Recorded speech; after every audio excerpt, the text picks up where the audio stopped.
సెన్సెక్స్ 166 పాయింట్ల నష్టంతో, నిఫ్టీ 55 పాయింట్ల నష్టంతో ట్రేడ్ అవుతున్నాయి. మార్కెట్ పరిస్థితిపై కామెంట్ చేయడానికి ప్రస్తుతం ఢిల్లీ నుంచి టెలిఫోన్ లైన్ లో డి ప్రసాద్ గారు సిద్ధంగా ఉన్నారు.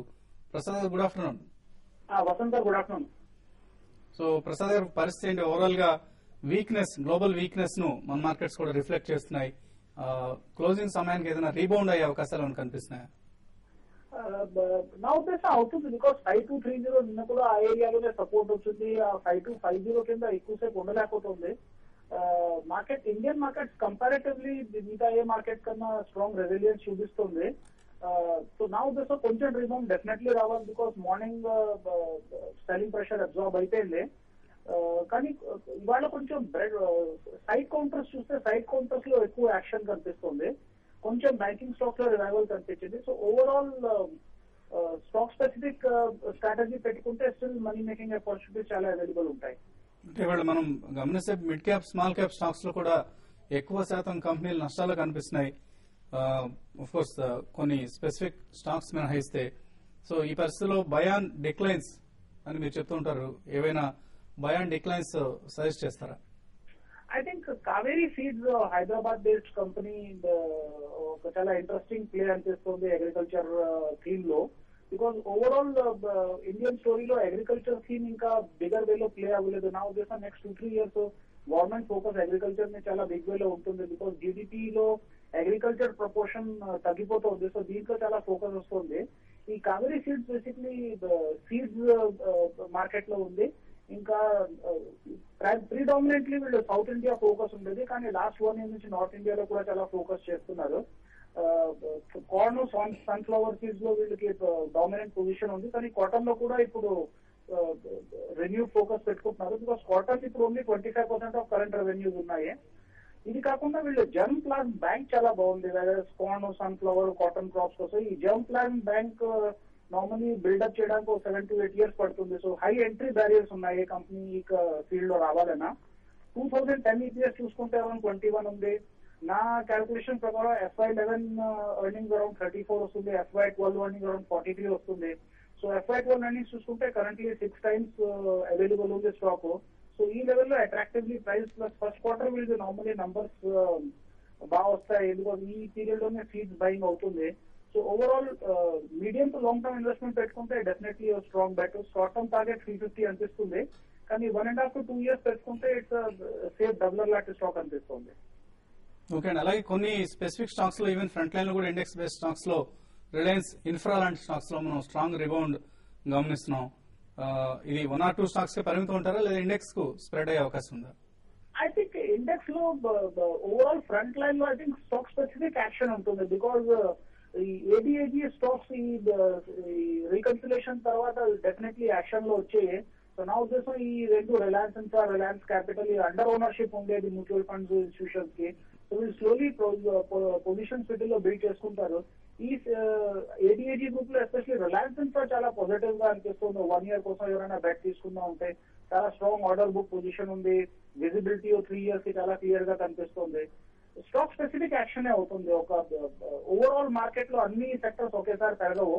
మెటల్స్ డౌన్ ఉంటే ఫార్మా పెరుగుతుంది, ఫార్మా కొంచెం ఇవాళ కొంచెం సబ్డ్యూడ్ గా ఉంటే కొంచెం బ్యాంకింగ్ లో ఇంట్రెస్ట్ అనిపిస్తుంది. సో సెక్టరల్ రొటేషన్ అవుతుంది. కానీ overall I think the way market is holding on to 5250 లో వెళ్తుంది, కొంచెం చాలా పాజిటివ్ సైన్ బుల్స్ కోసం. ఓకే అండి, థ్యాంక్ యూ ప్రసాద్ గారు. అలాగే హైదరాబాద్ నుంచి ఒక కాలర్ లైన్ లో ఉన్నారు. ప్రసాద్ హైదరాబాద్ నుంచి లైన్ ఉన్నారు. ప్రసాద్ గారు,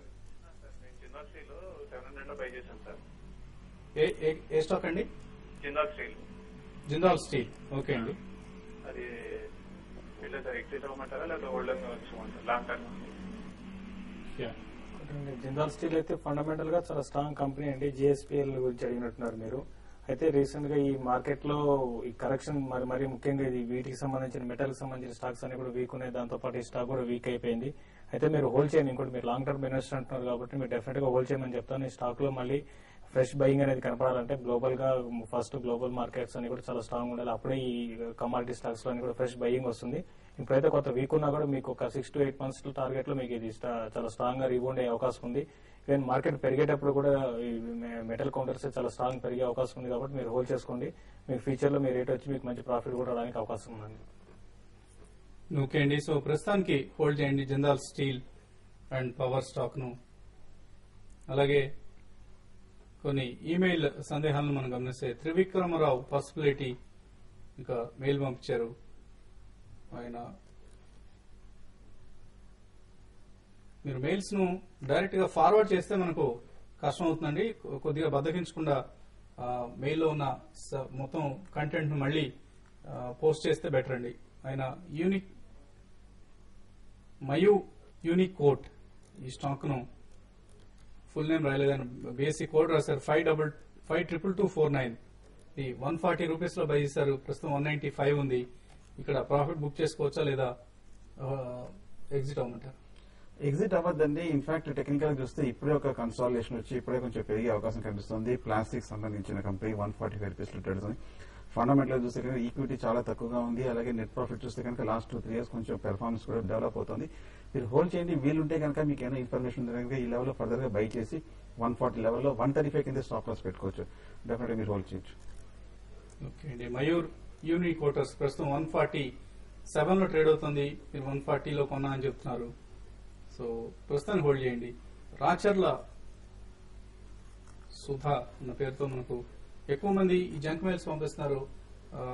డేటింగ్ వి లేదా సమ్ చెక్ మై ఫొటోస్ అని ఇటువంటి పంపిస్తున్నారండి. దీనివల్ల మనకు టైం వేస్ట్ అవుతుంది. దయచేసి అటువంటివి పంపకుండా ఉండవలసిందిగా కోరుతున్నాం. హేము వి అడుగుతున్నారు, నెక్టర్ లైఫ్ సైన్సెస్ ఇవాళ ఎందుకు ఇంత బజింగ్ యాక్టివిటీ నడుస్తుంది? ఫాలింగ్ మార్కెట్ లో కూడా 41 వరకు వెళ్ళింది. ఇది ఆవిడ ఆల్రెడీ హోల్డ్ చేస్తున్నట్లున్నారు. ఇది హోల్డ్ ఆర్ ఎగ్జిట్ అని అడుగుతున్నారు. నెక్టర్ లైఫ్ సైన్సెస్ అయితే హోల్డ్ చేయమని చెప్తాను. అంటే ఈ రోజే కొంచెం స్టాక్ లో అప్ ట్రెండ్ ఉంది. తర్వాత లాస్ట్ 1 మంత్ నుంచి కూడా స్టాక్ పర్ఫార్మెన్స్ చూస్తే చాలా వరకు ఈ 1 మంత్ హైకి దగ్గర ఉందండి. కాబట్టి హోల్డ్ చేయండి. స్టాక్ లో ఇంకా మీకు కొంచెం పెరిగే అవకాశం ఉంది. 52 వీక్ అయిన 43 రూపీస్ కూడా దాటి 46 రూపీస్ దాకా పెరిగే అవకాశం ఉంది. అక్కడ ఒకసారి మీరు ప్రాఫిట్ బుక్ చేసుకోమని చెప్తాను. ఓకే అండి. అలాగే ఎడ్లపల్లి సుజాత అడుగుతున్నారు, ఆక్వా లాజిస్టిక్స్ ఈ రేట్ లో బై చేయొచ్చు అని అడుగుతున్నారు. అలాగే జయశ్రీ టీ 320 లో బై చేశారు. దీనికి సంబంధించినటువంటి సలహా ఇస్తారు. అక్వా లాజిస్టిక్స్ డెఫినెట్ గా మీరు హోల్డ్ చేయండి. ట్రెండ్ చూస్తే చాలా బులిష్ గా కనిపిస్తుంది. అలాగే రీసెంట్ గా ఒక రిపోర్ట్ చూస్తే కనుక లాజిస్టిక్స్ ఈ పెట్రోలియం ప్రైస్ అయిన తర్వాత పెట్రోలియం రీకౌంటర్ తర్వాత లాజిస్టిక్స్ సెక్టర్ కొంచెం బులిష్ గా ఉండే అవకాశం ఉందని చెప్తున్నారు. సో డెఫినెట్ గా అక్వా లాజిస్టిక్స్ బై చేయండి, హోల్డ్ చేయండి. అలాగే జయశ్రీ టీ కూడా చూస్తే కనుక టెక్నికల్ గా కొంచెం పాజిటివ్ గా ఉంది. ప్రస్తుతం హోల్డ్ చేయండి. 300 పైన ఫర్దర్ అప్ ట్రెండ్ వచ్చే అవకాశం ఉంది. ఓకే అండి. జయశ్రీ టీ ఇన్ఫాక్ట్ ఇవాళ చాలా బజింగ్ యాక్టివిటీ నడుస్తుంది టీ కౌంటర్స్ లో, ఇంక్లూడింగ్ జయశ్రీ టీ. ప్రస్తుతానికి హోల్డ్ చేయండి. అలాగే గుడ్లూరు ఉన్న పేరుతో పంపించారు. ఐఎఫ్సీ 55 లో హోల్డ్ చేస్తున్నారు. మీ హోల్డ్ ఆర్ ఎగ్జిట్ అని అడుగుతున్నారు. ఇప్పుడైతే ఐఎఫ్సీ హోల్డ్ చేయండి. నేను లాస్ట్ 2 రోజుల నుంచి ఈ స్టాక్ లో అయితే యాక్టివిటీ బాగుంది. తర్వాత నిన్న కూడా చాలా బాగా పెరగడం జరిగింది.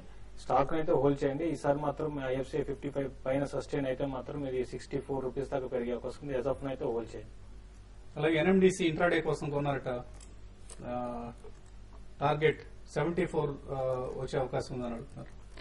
ఇంట్రాడేకి అయితే మీరు డెఫినెట్ గా ప్రస్తుతానికి కొంచెం హోల్డ్ చేయండి. మార్కెట్ కొంచెం రిమైండర్ రికవరీ వచ్చే అవకాశం కనిపిస్తుంది. 267 కింద దిగితే మటుకు వీక్నెస్ కనిపిస్తుంది. మీరు ప్రస్తుతానికి హోల్డ్ చేయండి. ప్రభాకర్ రెడ్డి అడుగుతున్నారు, సెయిల్ 199 లో బై చేశారు. డిఎల్ఎఫ్ 293 లో, అలాగే టాటా మోటార్స్ 795 లో బై చేశారు. హోల్డ్ ఆర్ ఎగ్జిట్ అని అడుగుతున్నారు. ఇవన్నీ అయితే ఇమీడియట్ గా అయితే మీకు అన్ని కూడా లాస్ట్ లో ఉన్నా కూడా స్టాక్స్ అన్ని కూడా మంచి ఫండమెంటల్ గా స్ట్రాంగ్ ఉన్న కంపెనీస్ బై చేశారు. ఇప్పుడు లాస్ట్ లో ఉన్నా కూడా మీరు కొంతకాలం హోల్డ్ చేస్తే మాత్రం అన్ని కూడా రీబౌండ్ అయ్యే అవకాశం ఉందండి. ఓకే అండి. సింగయ్య రామినేని అడుగుతున్నారు, Sesa Goa, Sterlite industries, Indiabulls finance ఈ లెవెల్స్ లో ఎంటర్ కావచ్చా? సెసోలో చూస్తే వీక్నెస్ ఉంటుంది. లోయర్ రేట్ లో వస్తే కనుక డెఫినెట్ గా మీరు బై చేయొచ్చు. అలాగే ఇండియా బుల్స్ చూస్తే కనుక కొంచెం వీక్ గానే కనిపిస్తుంది. ప్రస్తుతానికి ఇండియా బుల్స్ మటుకు మీరు అవాయిడ్ చేయడం మంచిది. మధు కోమాలపాటి, ఆస్ట్రా మైక్రోవేవ్ ఈ రేట్ లో బై చేయొచ్చా? 70 రూపీస్. ఆస్ట్రా మైక్రోవేవ్ అయితే వద్దండి. ఈ స్టాక్ లో అయితే ఇంత ముందు ఉన్న యాక్టివిటీ అయితే కనపట్టలేదు. కొంతకాలం దీన్ని అవాయిడ్ చేయడం బెటర్ అండి. దీనికన్నా వేరే స్టాక్స్ లో మీరు వెళ్ళడం బెటర్ అనిపిస్తుంది. ఓకే అండి. గ్రంథి లక్ష్మి అడుగుతున్నారు, ప్రాఫిట్ యువర్ ట్రేడ్ లో మరిన్ని ట్రేడింగ్ కాల్స్ ఇవ్వమని అడుగుతున్నారు. ప్రాఫిట్ యువర్ ట్రేడింగ్ మీరు సబ్స్క్రైబ్ చేసుకుంటే